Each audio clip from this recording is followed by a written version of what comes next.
This segment is a fun one. This is going to be on how to identify food sensitivities that you may think you have or suspect that you have. So the way that we do that is by using the pulse. So we're using your own body, we're checking your own pulse to see how you respond to different foods in your diet. So before me here, I have two of my favorite snacks. I have red grapes and I have these little raw bars that I like to eat. And so when we're doing food sensitivity testing, we really want to test one food at a time. So when you have a mixture of foods like the raw bars, that's a little bit more tricky to identify if you're sensitive to them, what in them you are sensitive to. So let's start with Food Sensitivity 101, and let's start with the one ingredient item. So let's say that you have an item in your diet that you eat all the time, like you just can't get enough of it. In the naturopathic world, that is interpreted as food that you're not able to digest because you crave it. So it would be good to start with a food like that. Now, I don't crave grapes, but I enjoy them, and I probably have them 2 or 3 times a week for a little snack. And this is about the portion size that I would have. So just out of curiosity, I'm going to use this pulse test on myself to see if I can actually digest the grapes that I'm eating. So I'm going to run you through the test real quick, and then I'm going to demonstrate it for you. So when you suspect or you're just curious about a food, whether it's for you or for a child, what you would do is take the pulse for 10 seconds and then multiply that number by 6, and that would give you your baseline pulse for 1 minute. Then what you would do is you would eat the food. In this case, we're going to have red grapes. And then you would eat the food, wait 10 minutes, and then retake the pulse. Now, if the pulse rate has increased by 10 beats or more, that means that you are sensitive to the food that you just tested.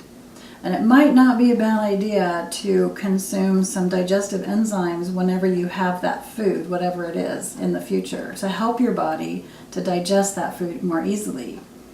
Now, if your pulse decreases by 10 beats or more, that means that food is just pretty much shutting down your digestion, and you just should not eat it. And you shouldn't eat it until you figure out what is causing the sensitivity, or until you improve your gut health. You just should not eat that food any longer. So when that said, let's go ahead and get a pulse. Now, we know that traditionally pulses are taken on the wrist, but a lot of people have trouble finding the pulse there. So you can also take it on the neck, right up here. And this one's a lot easier to find. So I found my pulse, and so I'm going to get my pulse rate in just a second.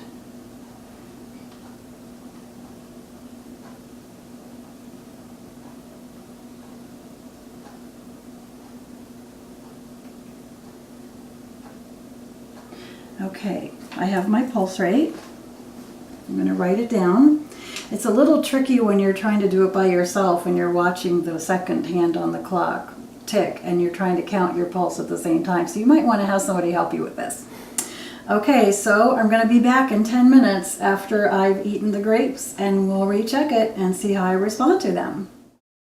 Okay, so 10 minutes have passed, and as you can see, I ate my grapes, and now I'm going to retake my pulse and see what it reveals about my digestion of the grapes.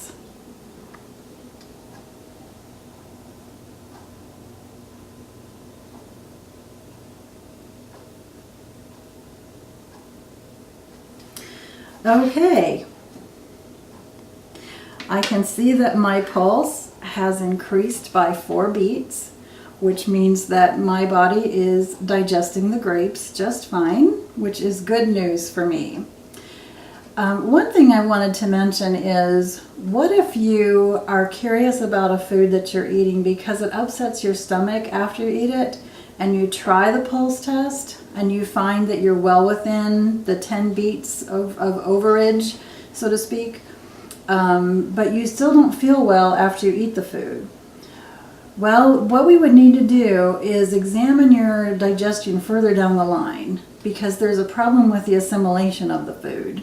So that would require a little bit more work on our part to figure out why you're not assimilating the nutrients from the food. But I just did want to mention that. So enjoy this little science project and have fun with it.